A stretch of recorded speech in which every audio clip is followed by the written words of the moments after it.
Welcome to the next episode of the Promo Playbook by Cubic Promote. Today I've got a special guest with me.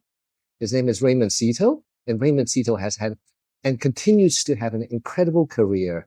Currently, he's working as a director in Bendigo Bank, Haymarket, Sydney. Raymond, welcome to the show, and thank you so much for your time. Yeah, thanks, Charles. Despite the very wet weather we're experiencing here in Sydney at the moment, yeah, it's been a pleasure. Thank you so much.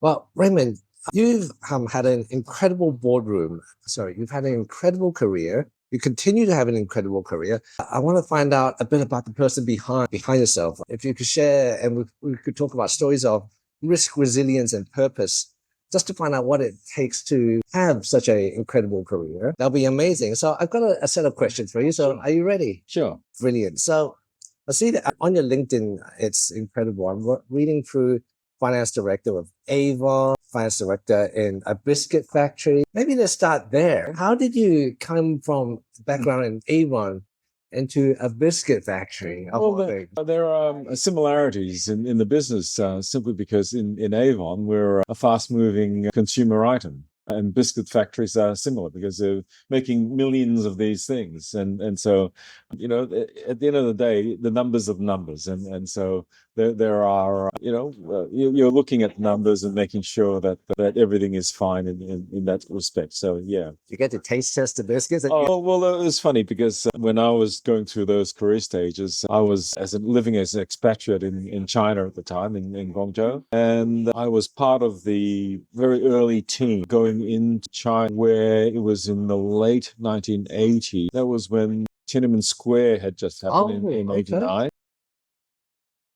Straight after that. So Tiananmen Square was June, and then I started going into China somewhere around October, November of that year. And that was really exciting times then because, of all of those, and I started going into China going on, a lot of the Western companies were looking to, well, are there opportunities to go in there? Of course, that incident scared a lot of companies. It would have, yeah. But with Avon being a large US company, well, they had certain plans they had implemented, and nothing was going to stop that implementation. But it did kind of like put wrinkles in it, and so people had to reassess what was going on. But ultimately, we moved forward on it, and we started a very small factory in Guangzhou, making enough items for our sales force to get onto, and it was such a radical business model for China at the time, and that we were looked upon as very much as pioneers, because at the time most US companies or most foreign companies were looking to China as more manufacturing and the low cost of human labor.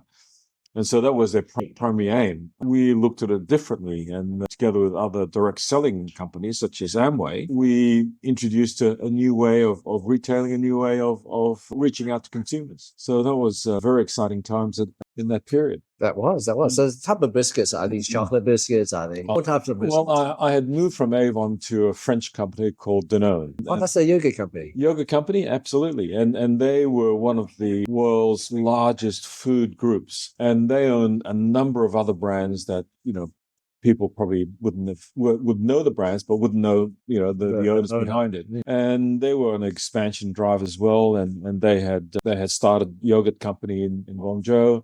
They had purchased a small water company called Wahaha, which, if you're from China, you probably know who that is. And that ultimately became a huge company. That's a totally different story. But coming back to biscuits, they also expanded into purchasing down in our biscuit companies or other food companies around China. And I was recruited to be the CFO there. And it was really to bring the Chinese systems to somewhat close to the 20th century, because they were back in the 50s. Everything was done by hand. So when I walked in there, my staff barely knew what a computer was at the TC. So I literally had to bring a PC out and turn on the PC and say, this is what it's all about. This is the spreadsheet. This is what you can do. And in fact, I took a very large sheet of paper, and I had to explain to them what a spreadsheet, what it could do. Yeah. This is the cell. Yeah. You add this to get that particular result. But all credit to them, once they got onto it, it's like, Boom. So this is incredible because what you experienced a couple of decades ago, fast forward a couple of decades later, is literally the same conversation that we're having, but no longer PCs, but with AI. Yeah. So AI keeps leaps and bounds the amount of exponential, and I'm not talking about incremental, or maybe there's a new software, maybe an extra key on a keyboard that makes things a little bit quicker. But I think you would say here is back in 30 years ago, when on the dawn of the PC age and the dawn of internet, AI is now at that same it is at that stage. at the same It's stage, true, yes. though at a much higher technological step and a much higher intellectual step. It's frightening. We were just talking about this a second ago. This clip that we're recording right now. When it comes to editing, what would have taken an editor maybe a few hours to edit some ums and ahs out of this clip? I could do within under 3 seconds. It's exponential. Yes, absolutely. Amazing. So going through the rest of your career, you then had a 9 years at Mediforce Technology as a director. Yeah, and that was Mediforce was set up to try and target the Chinese market for medical devices, and we got into devices that looked at brain cancer as well as liver cancer. Scanning devices. No, not scanning devices. These are actually devices where we used radio frequency to ablate tumors within the brain, and also to cure different types of conditions such as neuralgia, and it's something to do with the face, brain cancers, brain tumors, liver tumors. Cutting edge stuff. Even today, and back in the day, even more so. And now, of course, with AI and medical technology just going in leaps and bounds, they're fine-tuning it, and even, things are even, better these days. So, yeah. Corporate Director, AFT Corporation, Accredited Greens Loans Assessor, Federal Government, Sydney, Partner, Lambda Chase. Lambda Chase. Corporate Director, Microculius Medical Limited. This is incredible. I could go on. And a few other ones, culminating in where you're currently at, which is at Zyken Tax. Yeah.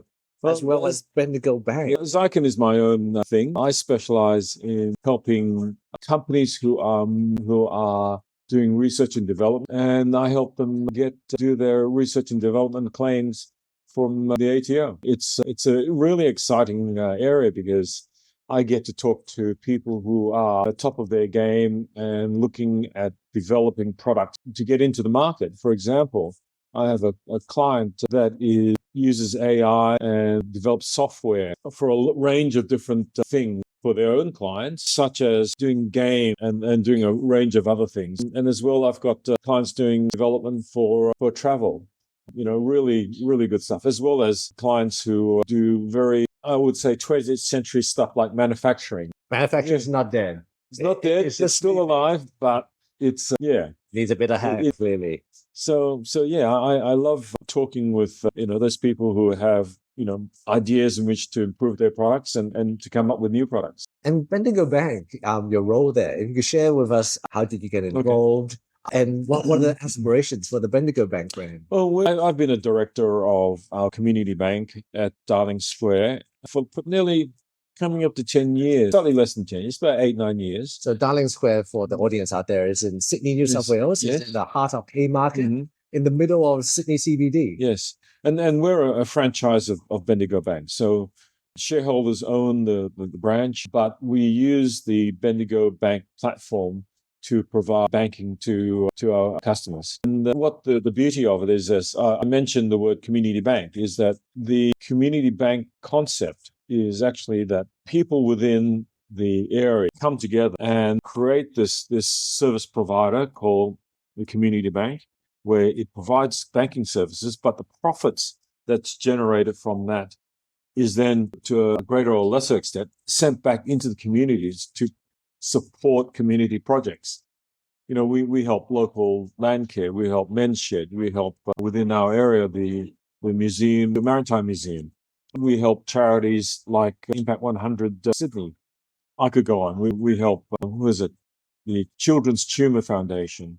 So we're a very large supporter of that particular charity. So yeah, I could go on. So our profits go back into the community. So the Bendigo Bank, so we call it the community bank, and so the identity really matters. Oh yes, community banks very specific to Bendigo Bank. So when you go into Bendigo Bank branch, if it says the word community bank, then it means that they are community owned.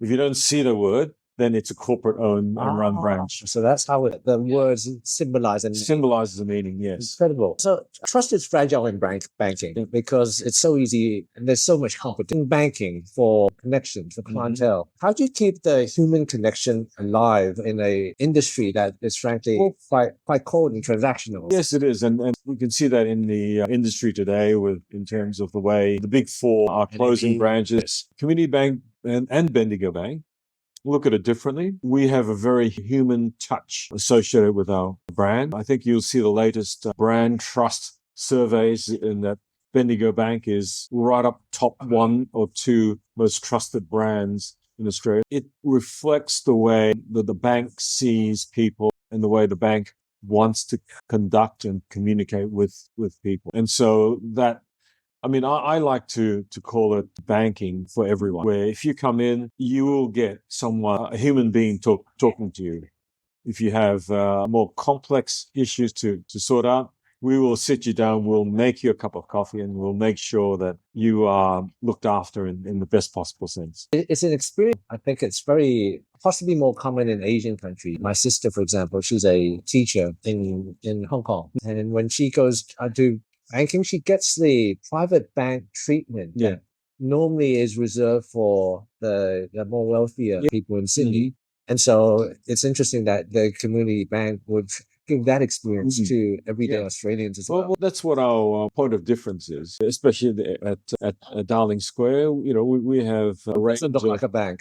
Well, I've been there. It doesn't look like a bank. There's no counters. There's no barriers or borders. Yes. You walk in and it's immediately just a conversation. Yes. It's not about business or bank. It's literally stepping into a conversation, and it's set up that way as well. Yes, and we designed it that way so that we wanted the feel of, so when someone walks in, that there's a sense of trust in there, the sense of comfort. So we looked at emulating a 5-star hotel, is what I would call it, but obviously with a institutional touch to it. And I must add a lot of small little details, such as branded uniforms, branded pens, branded notebooks that are just littered throughout, just to remind the customers as casual and as powerful of a conversation. We want to be subtle. This is a professionally, subtly well-run organization that's going to look after people's financial assets. Yes. And having Cubic Promote as our merchandise provider certainly adds to that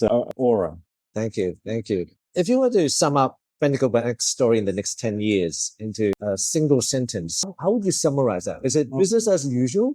Or do you see something big changing in the horizon, the way people interact? In terms of our own community bank, we're very, very ambitious. We want to bring the same experience that people experience within our Darling Square branch to as many branches as possible. So we would certainly look to expand and look to drive our business further. Let's change the tactic away from your career in the banking, a bit more about Raymond, the person. If you were to be stuck in an elevator with any 3 people, dead or alive, who would you choose and why? Oh, who could I choose? I'm thinking of, some of my heroes. I'd probably choose a politician and a musician. A politician? That's controversial. Well, it's got to be a bloody good one. Well, I'm, being of the age I am, I'm thinking of JFK, but maybe not. It's hard, isn't it? I mean, most people would go for a Mandela type conversation. That'll be a very interesting conversation. Yeah, I mean, the fact that he was, stuck in prison for so long, 20 plus years, I think, and then be able to walk out and still show the humanity that he has. He has a dignity. Dignity was just, how does that happen? So probably he would be one person I'd love to, just be in an elevator with, the seconds it takes to go up an elevator.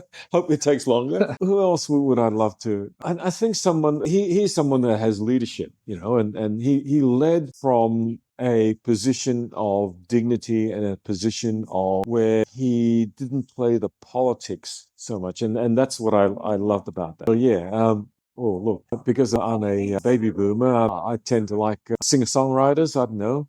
I can list off, any number of singer-songwriters. James Taylor is probably one of my ultimate musical heroes. Third person, probably someone sporting, I think. Maybe, and you know what? He's modern.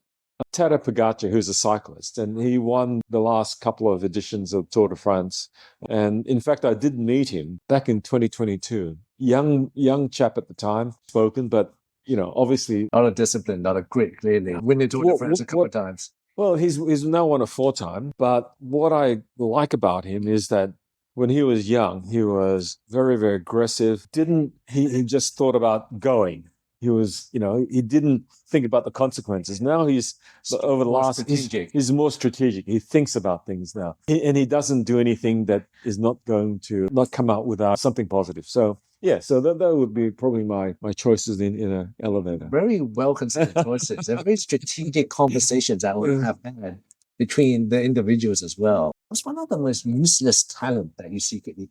I'm full of useless bits of information. There's a detritus, and I'll tell people something, and they'll really okay. Let's move on. Love it. Final question. Looking back at your career, and I mean that almost as if you're done, but clearly you're not done. Clearly. But if you were to give yourself, younger self, an advice when you were just started out, what would it be? I think one of my strengths and weakness, if I could call it that, is that when I get into any particular situation, work or otherwise, I give it 100%. And that is strength and weakness, okay? Because what I don't do is think about myself and that possibility of burnout, number one, and then possibly of what my own future can look like.